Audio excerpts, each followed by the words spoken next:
And go. Hello, sweethearts, and welcome to the final week of the Let's Play Nostalgialympics.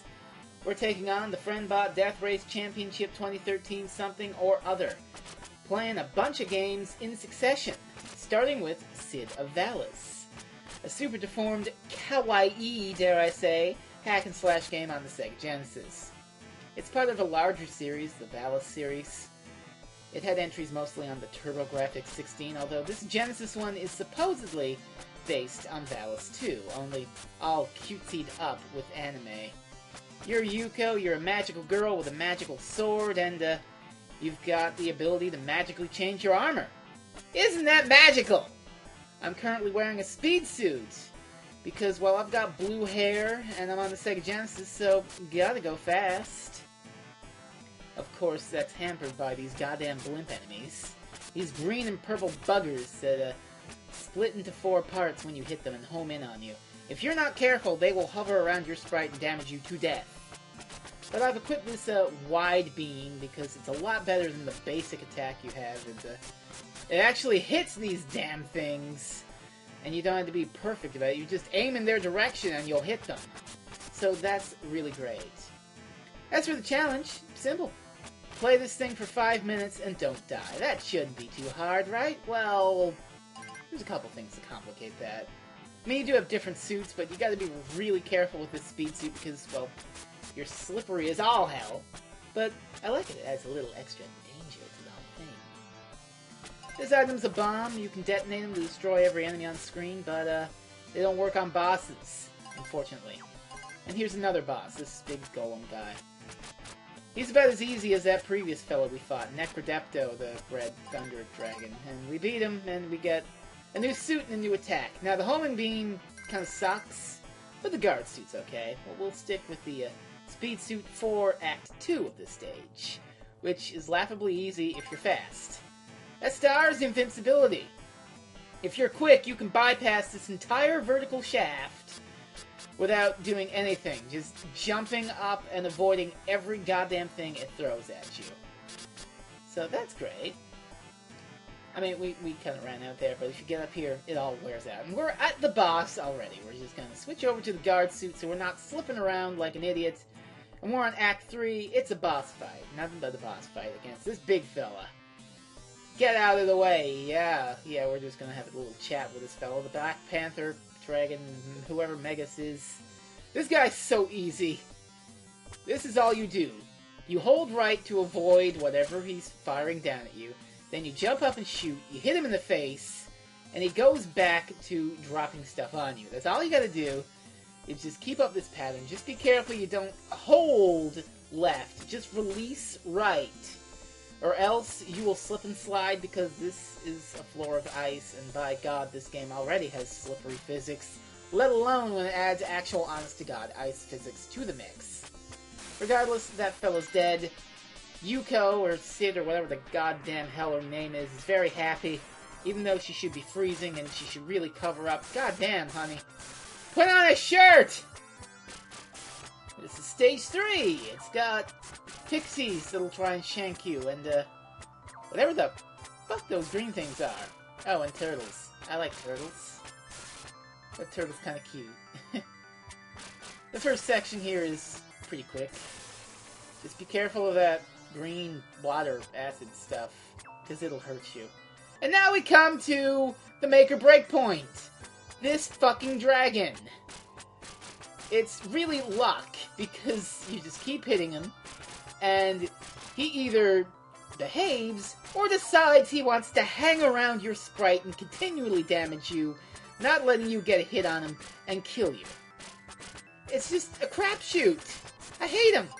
But we got a speed suit as if we didn't need to be fast enough, and a 3-way beam. That sounds pretty great. So let's go, huh? Okay, stop bouncing. Henshin a go-go, Yuko! Alright, now we get to ride up a platform and shoot with our triple 3-way beam. It's simple stuff. You can get some health if you want it, but I don't want it. You can get an extra life if you want it, but I don't want it because we're just about out of time for Sid of Valis. So we're just gonna gun it and get to the next section, Stage 3, Act 2. And we're just about out of time for Sid of Valis, so that was that game. It was a Okay. So let's ascend and load up the next one, why don't we? Next! Oh no, it's Battletoads! Oh Sakurs, help me! Oh wait, no, hang on. We're fine, I'll tell you why. We're playing the bonus level of Battletoads and Battle Maniacs. We're on a checker, in space, on a chessboard, and we gotta hit as many of these bowling pins as we can. Now, every 200 of them gives you an extra life, which, being that this is Battletoads, you want to get as many of those as you can get your grubby little warty hands on. And that's exactly the goal of this part of the challenge. Hit as many bowling pins as you can. And thank God for that, too, because this level is directly before the Turbo Tunnel. I rented this game as a child. That Turbo Tunnel wrecked my shit. It's only in recent years that I've been able to beat it, but then again, I'm a monster, and I've learned this shit. I'm very happy that we don't have to do the Turbo Tunnel. Not for me, but for everyone else. I don't want them to go through what I went through. That being said, Battletoads and Battle Maniacs is an interesting entry in the series. It's half as long as the original NES game, but it's sort of a greatest hits compilation of their best levels. So, you've got the opening level, which is kind of like the opening level of Battletoads. Except, well, it's a lot longer and a lot better. And then you've got a Wookiee hole, then this, then the Turbo Tunnel, then the Snake Pit, then a level that riffs on Klinger Winger, then a level that riffs on Rat Race, and then the final boss. It's pretty good, if not ludicrously difficult, just like its predecessor. Because it's Battletoads, come on. That's what Battletoads is. It's an exercise in sadism, and only a masochist would beat the damn thing. Hey, how you doing? That's not beat Battletoads. Things get a little more complex when you get to these skull pins. They will actually do damage to you and take away points, so if you want a good run of this challenge, you don't want to hit any of those things. So, don't do that. Yeah, hitting the rats on checkers will also deplete 5 points from you, so don't do that either. Do this flawless. There's a level of memorization involved, too. I mean, even in the bonus level. I think they're kind of priming you for the Turbo Tunnel. Moving up and down and avoiding things. But the Turbo Tunnel isn't quite like this. Not as forgiving. I mean, if this were like the Turbo Tunnel, those skull bowling pins would kill you instantly. But, no. It's a bonus level. Even in Battletoads, bonus levels have a little leniency. But we are coming to the end of the whole mess. By weaving in between these skull pins and getting these little tiny pins that we can get. Gotta get as many as we can, get the 5s, and this is about it. So we're gonna hit one more streak, and 483 will be our score. And that's where the good part of the challenge ends. On to the part I don't like. Next! Alright, so maybe it's not the worst thing in the world, but this is skate or die. A bit of a loaded question if you ask me. I mean, I don't want to die, so I guess I'm gonna skate. We're just gonna register here with punk Rodney Dangerfield. What? You didn't know that Rodney Dangerfield had a punk phase in the late 80s? No respect, I tell you. That guy gets no respect. Well, once that's done, we're gonna go compete in every event, because that's the challenge for this part of the challenge. And we start with freestyle, my favorite event, because you get to do lots of cool skateboarding tricks. Alley-oopsie, hooray! Grindin', that's great. Then, whatever the hell that is. And spinning, that's a neat trick. I learned that from my pal Anakin. My favorite is the hand plant, though. You gotta be careful, though, because if you hold it for too long, you fall flat on your face, you don't get any points. But if you hold it for not long enough, you get less than 800 points, and at that point, you might as well have just jumped in the air. It's also good to vary up your skateboard tricks, because the more different tricks you do, the more bonus points you get at the end of the whole mess. As we're about to demonstrate here, since I varied it up, I was creative, I doubled my score. I'm being creative here. That's what you gotta do. You've gotta be a master of creativity. But onward to the next event, the high jump. Oh god. This is a hand destroyer. See, I use an Xbox controller for my emulation needs, and well, I basically had to rock the analog stick back and forth all around with my palm, and I can still honestly see a couple of burst blood vessels in there from getting this. God damn! It hurt, but I got a respectable 7 feet in the air thanks to it, so I'll take it, whatever. I'm so sorry, right hand. I love you. I really do. Alright, next event. One I used to hate, but I've come to terms with now. The downhill jam. Your skateboard controls like absolute shit when you're trying to turn, but the solution is to not even goddamn bother with turning, and just head straight down here and do a lot of tricks and get a lot of points.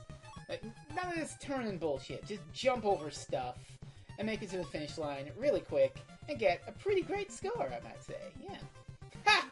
I surpassed you, you stupid controls. Alright. This game, I like. It's sort of like the downhill race, except it's a lot easier to control, but at the same time, a bit finicky. The idea here is you beat Bionic Lester in a race and you run over these cans and get points.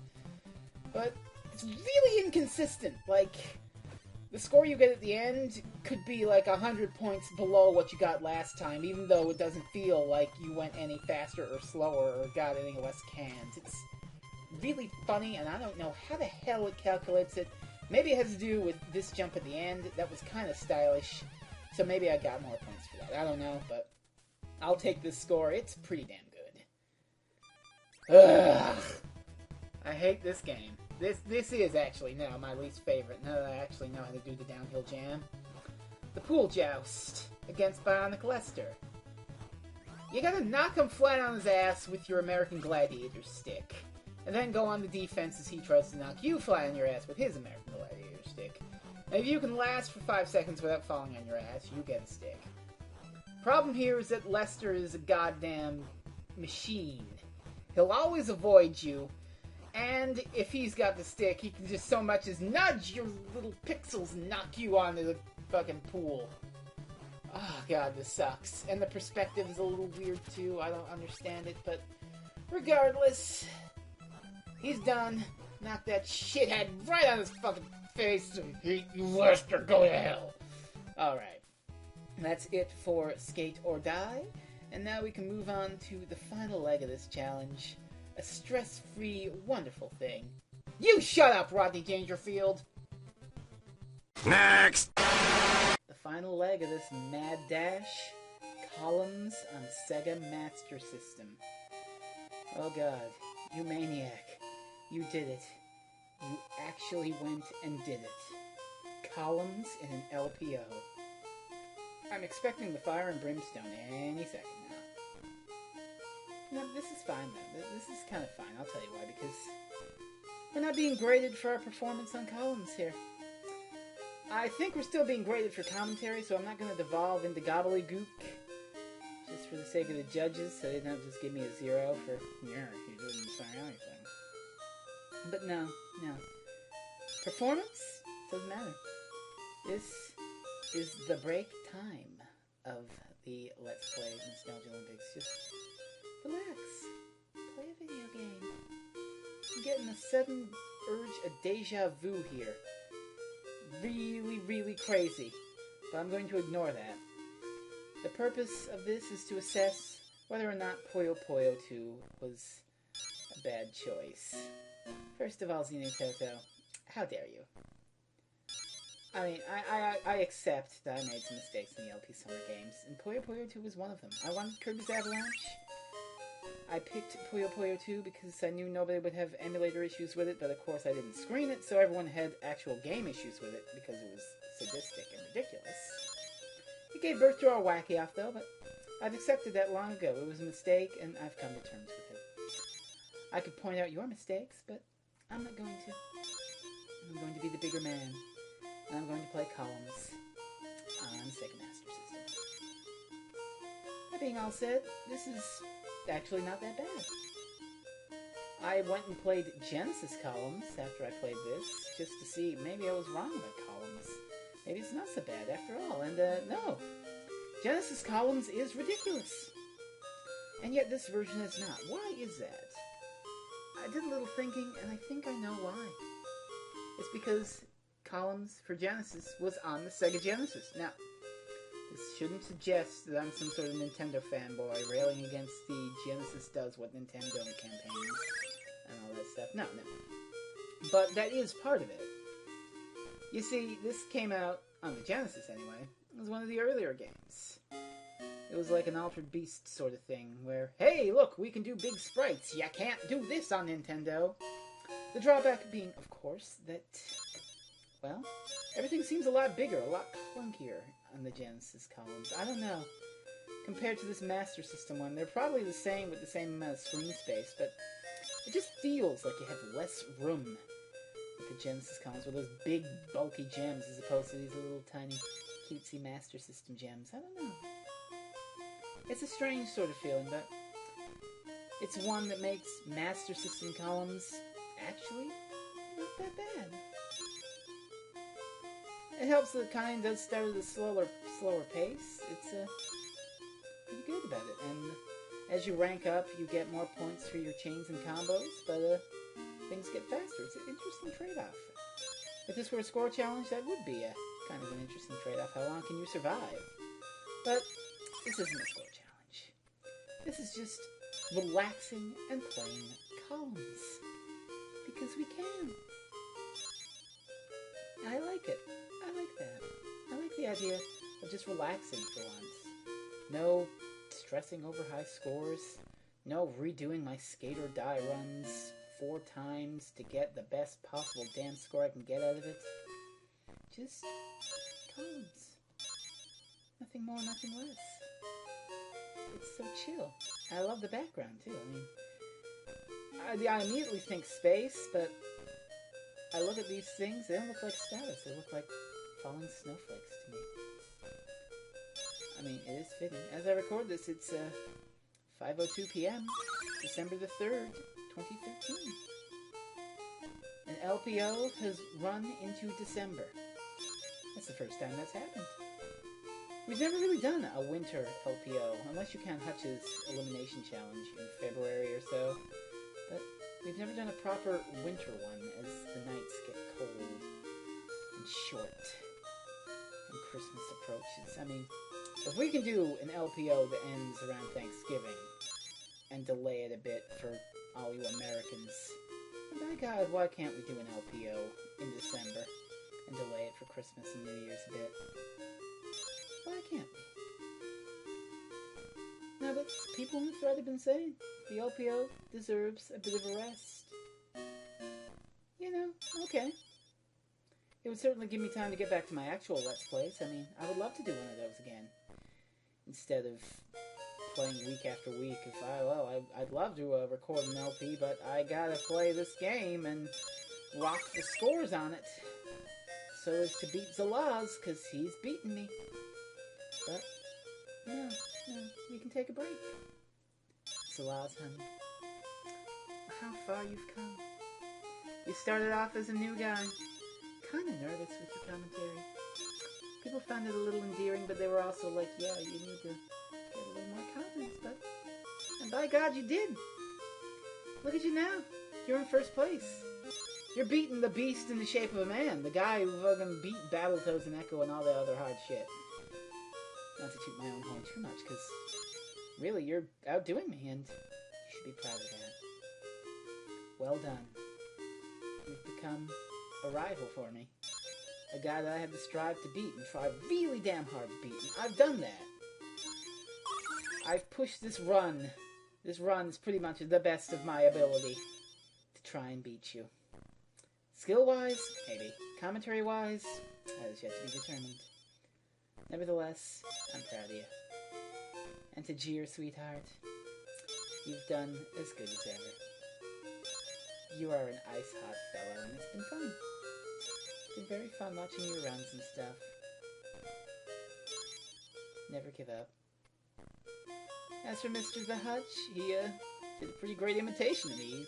He had a gimmick, and he stuck with it for the entire thing. Well, until he had to drop out because of real-life stuff, but it wouldn't be an LPO without at least one dropout or two. It happens. No host should be ashamed of it. Life gets in the way sometimes. With that, I think we're just about running out of time here. The LPO is about to end. This has been the Let's Play Nostalgialympics. I have been Freezing Inferno, a madman with a silly voice. I wish you all luck in the future. Merry Christmas, Happy New Year, and see you for whatever the hell else is next. Sleep well, children. Sleep well.